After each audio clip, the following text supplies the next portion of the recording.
Vamos abrir a palavra em Marcos capítulo 7. Evangelho de Marcos capítulo 7. A partir do verso 1, dando continuidade às meditações que temos feito nesse evangelho. Agora nós deixamos um pouco os milagres e vamos ver uma controvérsia. O evangelho de Marcos é interessante, na maioria das vezes é controvérsia e milagre, milagre e controvérsia. E a gente gosta muito de ler os milagres, e na nossa sociedade moderna nós temos fugido das controvérsias. Qualquer discussão sobre qualquer assunto é praticamente proibido, sendo que certas controvérsias são importantes de serem discutidas. Hoje estamos tentando evitar, todo tipo de debate, de discussão. É claro que não devemos fazer isso com o ânimo acalorado, Devemos, como diz a palavra servo do Senhor, não convém contender, mas ser manso. Então as controvérsias devem ser feitas todas na mansidão, mas devem ser feitas. Jesus não fugia de uma discussão, porque ele sabia a importância da verdade. E por isso ele combatia e ensinava. E denunciava também. Nessa manhã nós vamos ver, em primeiro lugar, o perigo de não reconhecer a palavra de Deus como única autoridade. Nós temos esse slogan na Igreja Batista e também na Igreja Evangélica, que nós somos guiados, a única regra de fé e prática para nós é a Bíblia. A única regra de fé e prática é a Bíblia. Mas nem todo mundo é assim. Vamos ver o verso 1 em diante, quando começa aquela acusação aos discípulos. Versículo 1: reuniram-se em volta dele os fariseus e alguns dos escribas que tinham vindo de Jerusalém. E vendo que alguns dos seus discípulos comiam pão com as mãos impuras, isto é, por lavar, os repreendiam, porque os fariseus e todos os judeus, conservando a tradição dos antigos, não comem sem lavar as mãos muitas vezes, e quando voltam do mercado, se não se lavarem, não comem. E muitas outras coisas há que receberam para observar, como lavar os copos, os jarros, os vasos de metal e as camas. Depois perguntaram-lhe os fariseus e os escribas: por que não andam os teus discípulos conforme a tradição dos antigos, mas comem com as mãos por lavar? Antes da gente entrar na discussão, tem que entender que esse lavar as mãos aí, como o próprio Marcos está explicando, não é aquele negócio de ir lá na pia e dar uma lavada na mão. Não é isso. Quando eles acusam eles de não estarem lavando as mãos, eles não estão acusando eles de não terem molhado as mãos ali, mas de não terem feito um ritual, uma lavagem elaborada, demorada, que significava a purificação. E como Marcos diz, quando eles vinham do mercado, eles tomavam banho, porque podiam ter sido contaminados ao tocar em algum gentio, ao tocar em algum judeu doente, ou em qualquer outra circunstância. Para que eles não fossem contaminados com isso, eles se lavavam todos, lavavam também as louças e tudo, mas não uma vez, mas várias vezes. Então eles tinham esse ritual, como eles disseram aqui, a tradição dos antigos. E eles cobram, vem cá, os seus discípulos não seguem as tradições dos antigos? Eles não fazem a lavagem ritual das suas mãos e do seu corpo, mas aqui nós estamos vendo as suas mãos, eles não lavaram as mãos conforme os antigos diziam que tinham que lavar? Então, nós temos a questão da tradição dos antigos, lembrando que o problema deles não era lavagem nenhuma, eles queriam alguma coisa para acusar o mestre. Eles vieram de Jerusalém com o propósito de pegar alguma coisa errada e acusar Jesus. Só isso. Agora nós vamos ver que sabedoria, né, o nosso Senhor tem de pegar circunstâncias adversas, problemas, dificuldades, acusações e transformar aquilo em denúncia, alerta, ensino, encorajamento. Tudo isso ele tira desse momento complicado. Então nós vamos ver, a partir de agora o Senhor vai responder àqueles líderes religiosos e vai mostrar o perigo de não reconhecer a palavra de Deus como única autoridade. Eles reconheciam a tradição dos antigos, aquilo que os antigos haviam escrito por séculos e séculos, que não pertencia à Bíblia, que não era inspirada por Deus. É como se a gente chegasse aqui do púlpito e eu abrisse, em vez de abrir a Bíblia, eu abrisse um livro de Lutero, por exemplo, e começasse a pregar no livro de Lutero, dizendo, assim diz Lutero. Não pode ser feito assim. Então veja só a resposta do Senhor, verso 6. Ele começa dizendo que aqueles homens nem servos de Deus eram. Olha o verso 6, e ele respondendo, disse-lhes, bem profetizou Isaías acerca de vós, hipócritas, como está escrito. Veja, ele vai começar a discussão com a Bíblia. Eles traziam as tradições, Jesus trouxe a Bíblia. Mas ele chamou aqueles homens de hipócritas. O que é um hipócrita? É um falso. É uma pessoa que aparenta ser uma coisa que ela não é.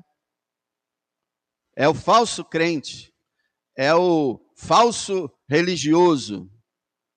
É aquela pessoa que, por fora, tem uma atitude, mas por dentro é outra coisa totalmente diferente. É o que a gente conhece como fingido. É o fingido. É aquele que parece, mas não é. Hipócritas. É interessante, né, irmãos? Como o Senhor, ele às vezes nós poderíamos dizer, na linguagem de hoje, quase que agressivo. Mas não é, irmãos. Ele lembra de quem ele é? Quem ele é? Deus. Ele está falando com a autoridade divina ali. E Deus, na sua palavra, já falou coisas pesadíssimas, até mesmo no profeta Isaías, que ele vai citar aqui. Então o Senhor já começa assim, olha, para começo de conversa, vocês nem servos de Deus são hipócritas. Estão aqui bancando uma de santos, querendo levantar uma situação ritual de purificação, mas na verdade vocês estão tramando para me matar. Hipócritas. A intenção de vocês não é boa. E aí ele fala que Isaías profetizou para o seu tempo e também para os dias de Jesus. E podemos dizer que para os nossos dias. E até o fim desse mundo, Isaías vai estar profetizando. E a gente vê a eternidade da palavra, né? Ela serve para todas as gerações. Jesus está dizendo, Isaías profetizou para vocês.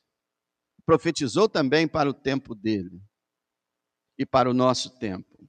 Bem profetizou Isaías acerca de vós, verso 6, hipócritas, como está escrito. Está escrito, este povo honra-me com os lábios, mas o seu coração está longe de mim. Isso aqui é muito sério, irmão, muito sério. Eu acredito que essa acusação, ela pode ser feita com muita propriedade nos dias atuais. Nós vemos isso claro, estampado. Pessoas que louvam a Deus nas igrejas e são adúlteras. Pessoas que louvam a Deus na igreja são ladras. Pessoas que louvam a Deus na igreja são mentirosas, são corruptas. Basta ver os deputados evangélicos, senadores evangélicos. É isso aí. O povo, esse povo honra-me ou adoram-me com os seus lábios, ó, boca, mas o coração está longe. E aí a gente sempre aprende, né, que o cristianismo é uma religião do coração. Não adianta estar na boca. Estar na boca é até importante, porque mesmo que uma pessoa não seja salva, mas se ela diz para alguém assim, só Jesus Cristo salva, alguém pode até ser salvo. A boca tem a importância, mas a boca não vale se o coração não está afinado com a boca. Não adianta falar. Jesus falou assim em Mateus 7, nem todo o que me diz entrará, que me diz Senhor, Senhor, entrará no reino do céu, mas aquele que faz a minha vontade, a vontade do Pai que está no céu. Então não é dizer, é fazer.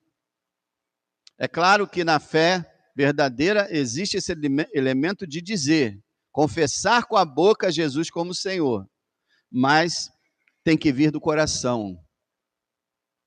Tem que vir do coração.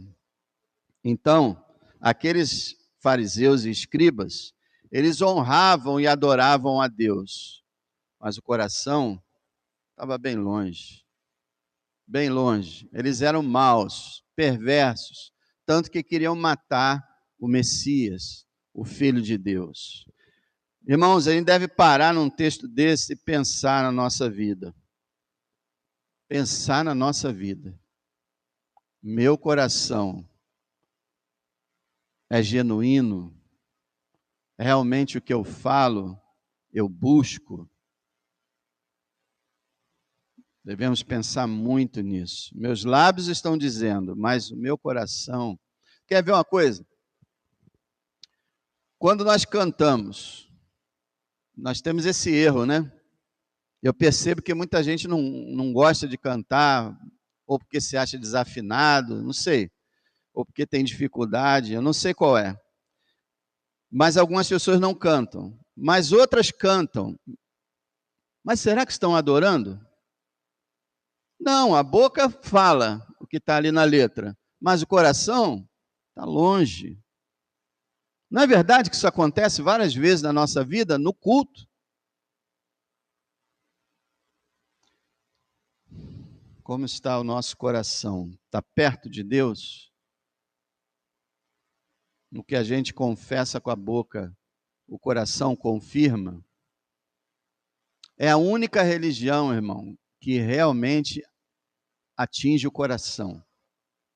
Todas as outras são exteriores, são apenas vestes, apenas aparência, porque só Jesus pode mudar o coração.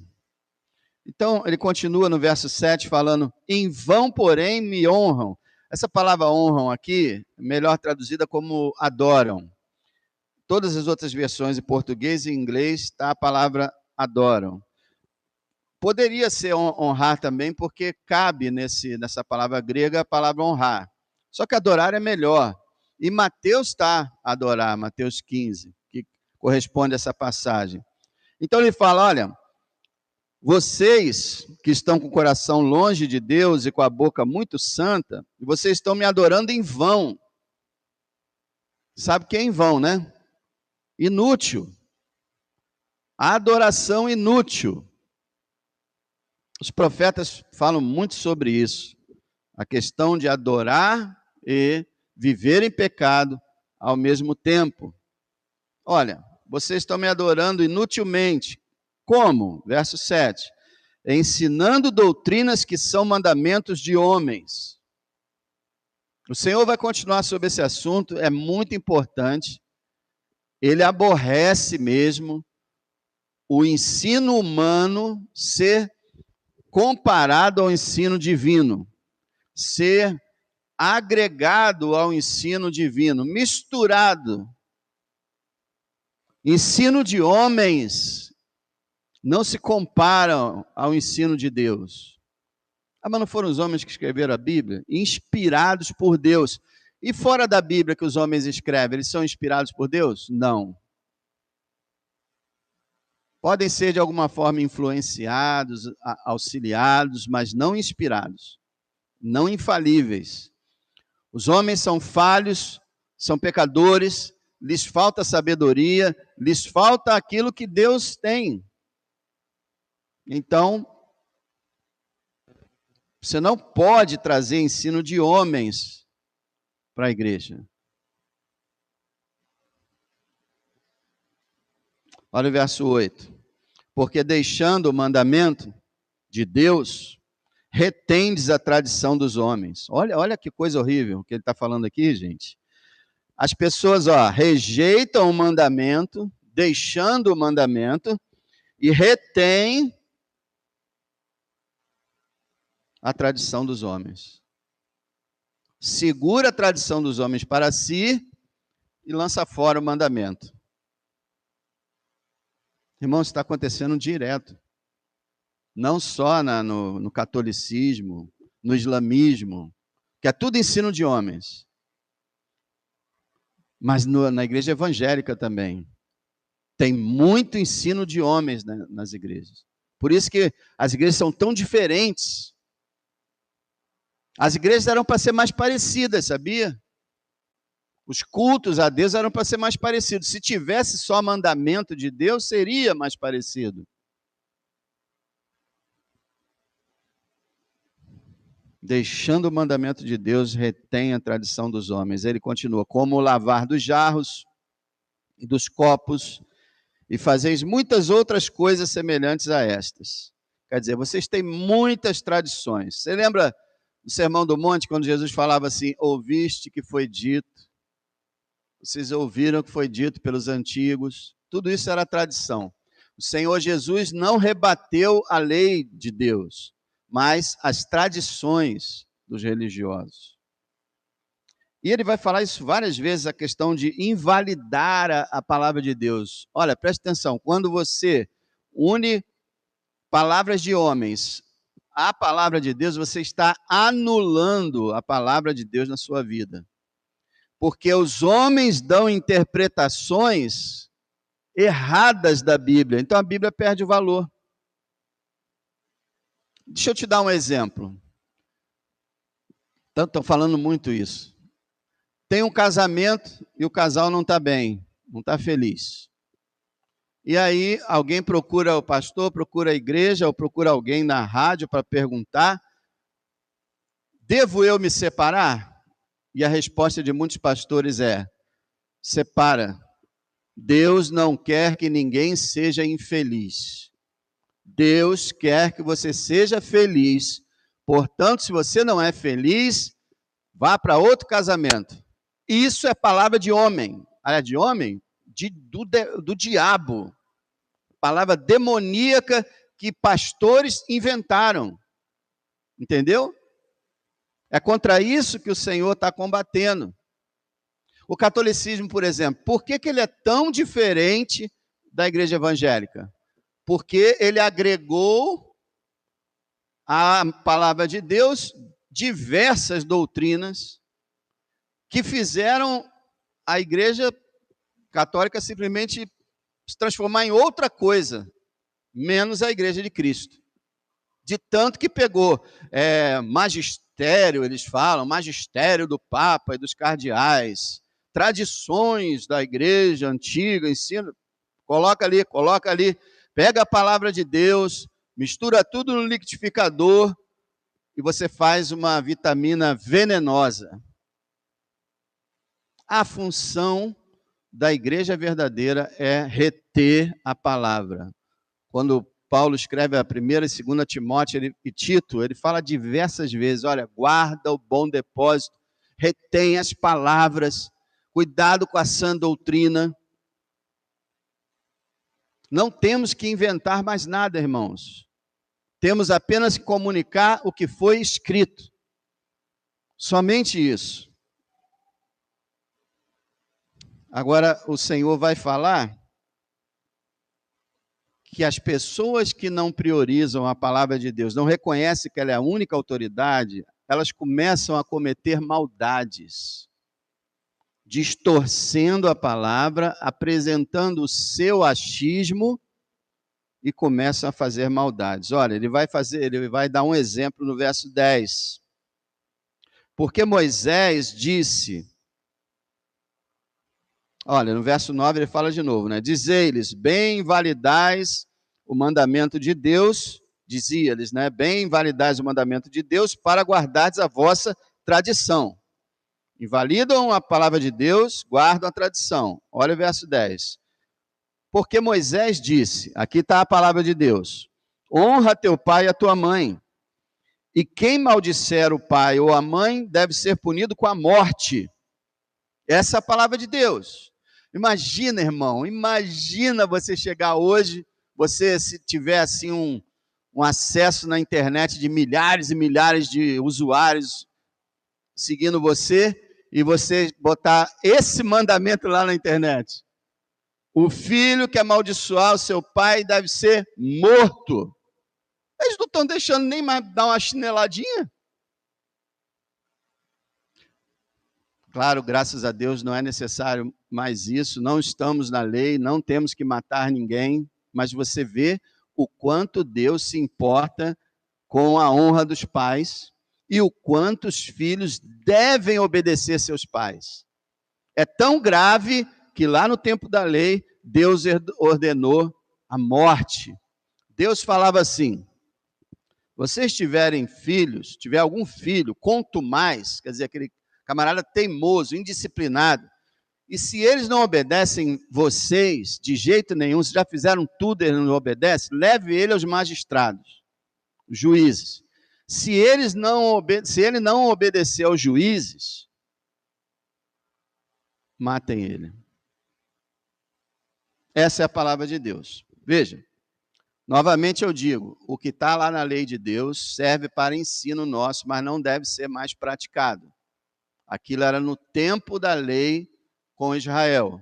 Mas o princípio fica que Deus não tolera a desobediência de criança e de filho. Não tem que ser assim. Não deve ser assim. Mas sabemos também que a Bíblia diz para os pais não irarem seus filhos. Então tem que ter né? Mas o Senhor está usando só o exemplo. Que Deus ordenou que os pais sejam honrados. Agora olha o verso 11. Porém vocês dizem, se um homem disser ao pai ou à mãe, aquilo que poderia aproveitar de mim é corbã, isto é, oferta ao Senhor, nada mais lhe deixa fazer por seu pai ou por sua mãe, invalidando assim a palavra de Deus pela vossa tradição que vós ordenastes, e muitas coisas fazeis como estas. O que é isso aqui? Eles criaram, irmãos, um ensino, uma tradição. Corbã significa dedicado, dado. Então eles criaram um ensino para eles não terem que gastar dinheiro com seus pais, porque parte de honrar os pais é se os pais são pobres, os filhos sustentarem. Eles criaram um ensino que diz o seguinte, não, você pode pegar todos os teus bens e consagrar a Deus. Beleza, criaram esse ensino. Aí depois, não, espera aí. Se eu consagrei tudo a Deus, então eu não posso ajudar meus pais. Que perversidade, que hipocrisia, que mentira, que engano. Criaram um ensino e deturparam totalmente a palavra de Deus. A palavra de Deus diz, honra teu pai e tua mãe, sustenta eles. E eles criaram, não, os meus bens são todos dedicados a Deus. Mentira, todos dedicados a si mesmo, mas estão todos dedicados a Deus, então eu não posso pegar o dinheiro que está dedicado a Deus para ajudar meus pais. Entendeu o exemplo? O Senhor está falando que quem não vive regrado pela Bíblia se torna perverso, distorce, como esse caso do casamento que eu falei. Pessoas abrem um casamento, destroem uma família, abandonam as crianças e acho isso maravilhoso, mas isso é perverso e é distorção da palavra. Você sabia, já foi feita uma pesquisa, que o mesmo número de divorciados que nós temos entre os ímpios, a mesma taxa, porcentagem, está sendo também na igreja. Então, se os ímpios divorciam 50% dos casados, assim também os chamados crentes. Irmão, por quê? Porque estão criando ensinos ao seu próprio prazer. Nós vemos aí as igrejas lotadas de pastoras, é pastora para todo canto.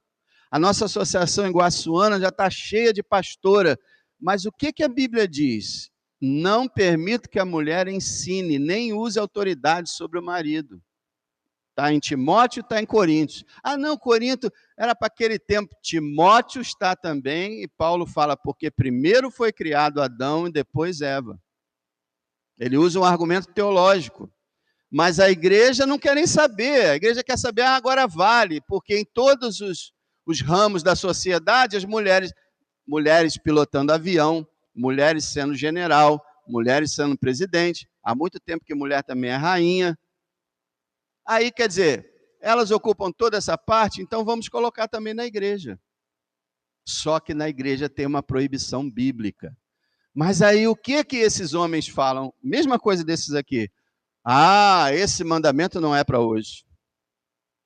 A mesma coisa estão fazendo com a questão gay. Hoje existem cristãos gays. Acredita nisso? É a mesma coisa de falar cristãos adúlteros, cristãos alcoólatras, cristãos drogados. Como é que pode isso? O cristão foi liberto. Mas por quê? Porque estão distorcendo a Escritura, abandonando a Escritura para seguir o pensamento humano. Olha, irmão, cada cristão deve ser como os bereanos. Quando um pregador falar, ele deve ir para casa, conferir na Bíblia se o que ele falou está lá. Maldade, irmão, pura maldade. Muitas coisas fazer como estas. Então o Senhor fala sobre essa questão das tradições humanas. Ele não aceita, irmão, nenhum ser humano tem autoridade para falar por si próprio na igreja. O ser humano é só um intérprete da palavra de Deus.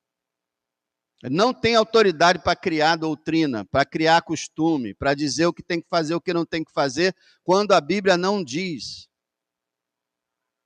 Não pode.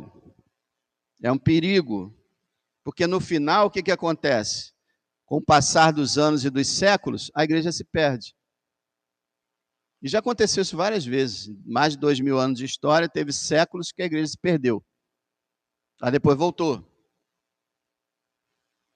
Agora, em segundo lugar, o Senhor vai falar sobre o perigo de não entender como ocorre a purificação do homem. Como ocorre a purificação do homem.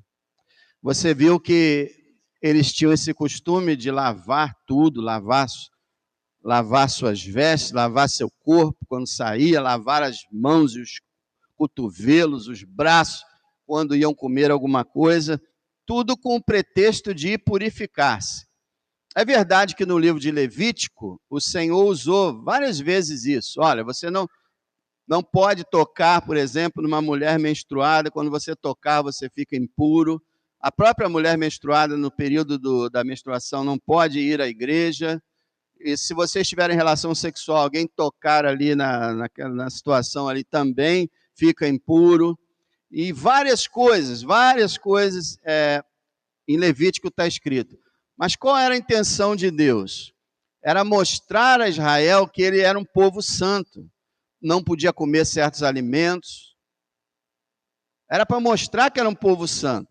Mas aí o povo foi exagerando e confiando que tudo dependia somente de você não se contaminar. Se você não tocasse nada imundo, você estava puro. E não é assim. O Senhor vai explicar, olha o verso 14, que a contaminação não vem de fora. Olha só. Clamando outra vez a multidão, disse: ouvi-me, vós todos, e compreendei. Ele chama atenção para a gente entender, né? Nada há fora do homem que, entrando nele, o possa contaminar, mas o que sai dele, isso é o que contamina o homem. O Senhor está usando aqui uma ilustração. Ele está falando que o que entra pela boca do homem passa pelo sistema digestivo e sai, né? Ele não toca o coração. É isso que ele está dizendo. O problema do homem não está em comer carne de porco, ou tocar nisso ou tocar naquilo. Por quê? Tudo que você come entra, vai ao estômago, ao intestino e sai. Agora, o que sai do homem é que o contamina. Ele vai explicar mais adiante isso. Olha o verso 16. Se alguém tem ouvidos para ouvir, que ouça. Depois, quando deixou a multidão em casa, entrou em casa, os seus discípulos o interrogavam acerca dessa parábola. E ele disse-lhe: assim também vós estáis sem entendimento?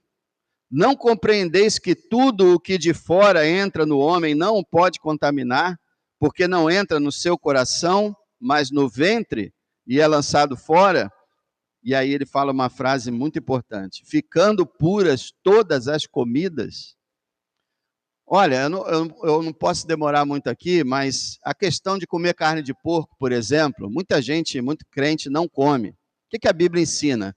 A Bíblia ensina que todas as comidas foram purificadas.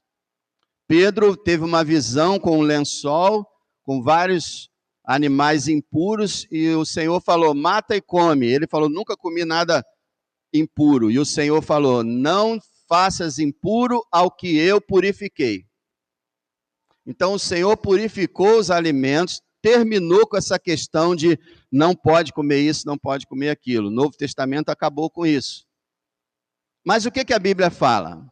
Se você tem uma consciência que o acusa, se você acha que se comer carne de porco vai estar pecando, então o Novo Testamento fala, então não coma.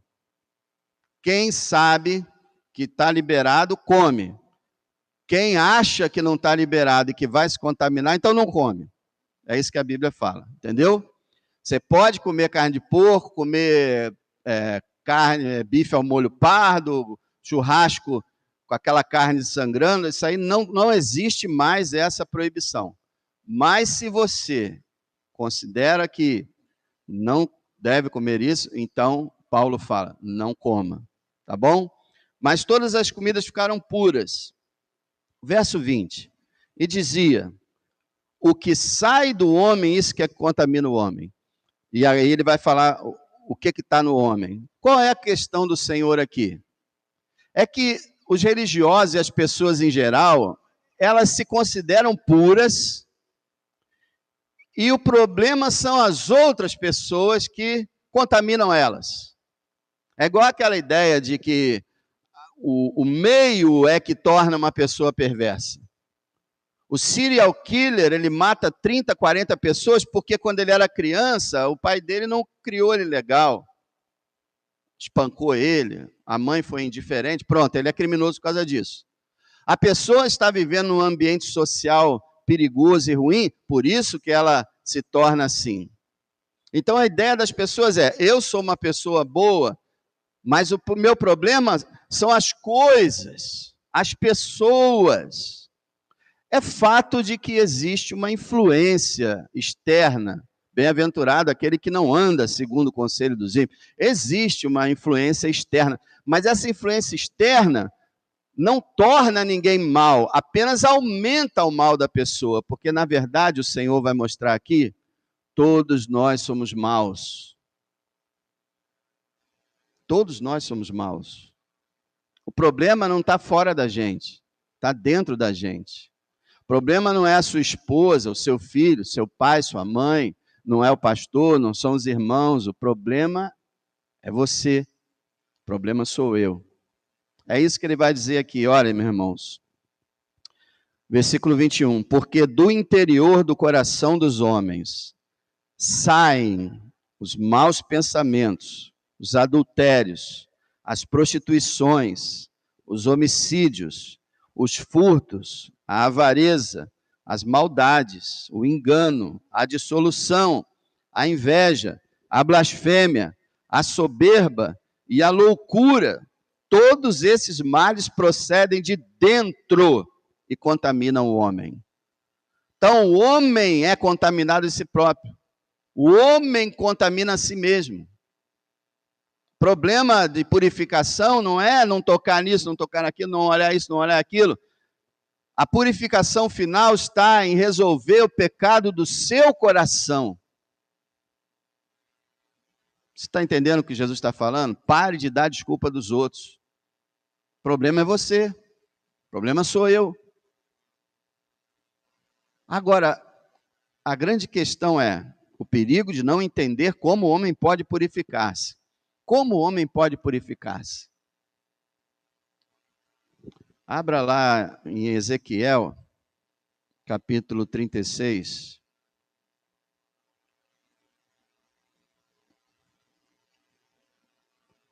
Ou é 36.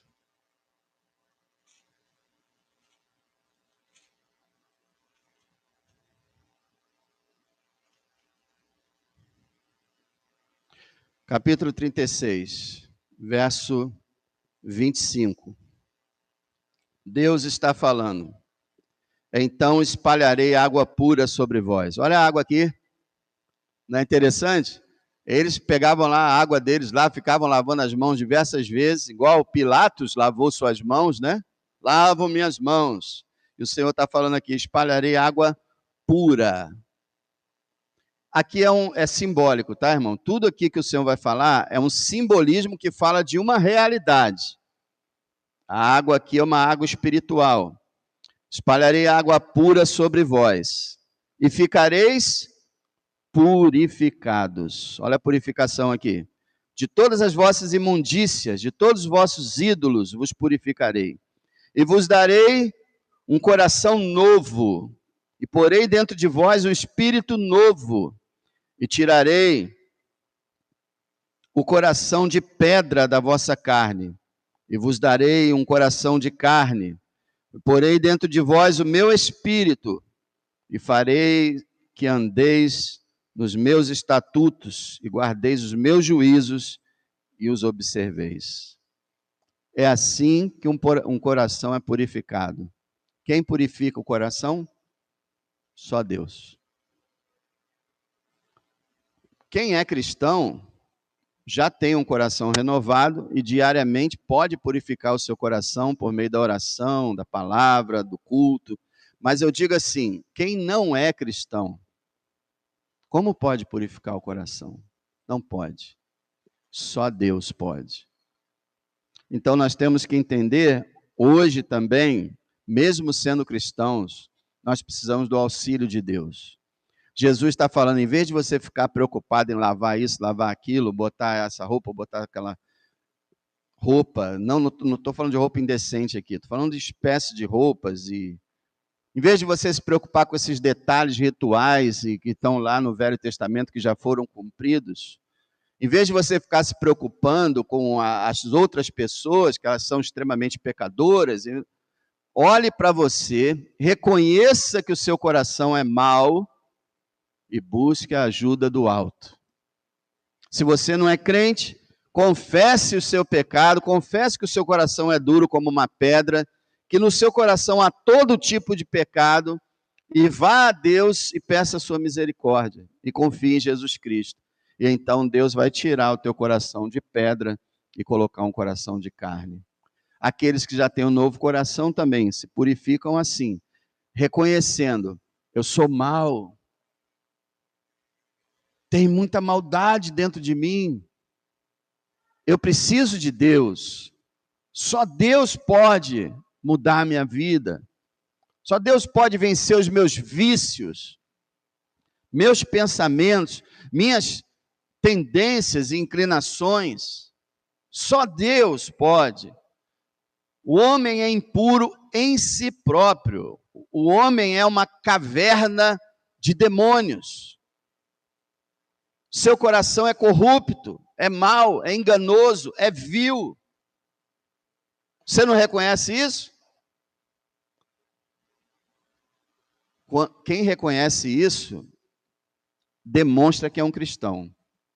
Porque a pessoa comum não reconhece, não. Que eu, mal? Tá brincando. Como é que eu sou mal? Faço bem para os outros? Sou honesto? Sou decente? Sou amigo de todo mundo? Todo mundo gosta de mim? Não, eu só faço bem? É assim. Mas existe muita coisa ruim no nosso coração. E o que contamina o homem é o que sai da boca do homem. O Senhor não estaria fazendo uma referência também à própria situação? Os ensinos falsos que saem da boca do homem é que contaminam o homem em sua fé. O perigo não é o que entra, é o que sai, diz o Senhor. O mal não está lá fora, está aqui dentro. Isso não quer dizer que você agora vai querer ver tudo, vai querer fazer tudo, que não tem problema. Não é isso. Continue como você é, evitando as coisas más. Mas saiba que o problema não está lá fora, está aqui dentro. Que o Senhor tenha misericórdia de nós. Nós confessarmos essa realidade, buscarmos a sua face, Ele purificará o nosso coração. A verdadeira religião é essa. Sou pecador, um grande pecador. Só Jesus pode me salvar.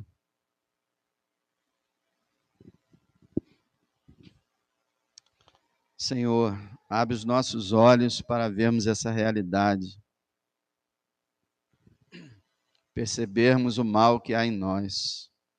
Mesmo depois de termos recebido um coração novo, o velho homem ainda quer se manifestar. Os maus pensamentos nos assaltam. E se não for o Senhor, muitos desses pensamentos se tornam realidades e pecados gravíssimos aos seus olhos. Perdoa-nos, Senhor. Purifica-nos, ó Deus. Limpa o nosso coração.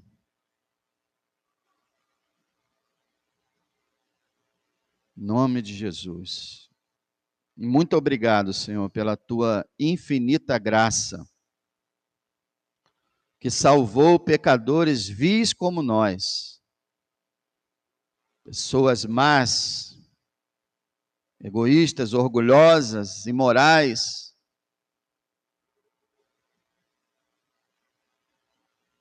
Só a tua graça maravilhosa, Senhor, poderia limpar o nosso coração, tirar os demônios, tirar a imundície, vencer e triunfar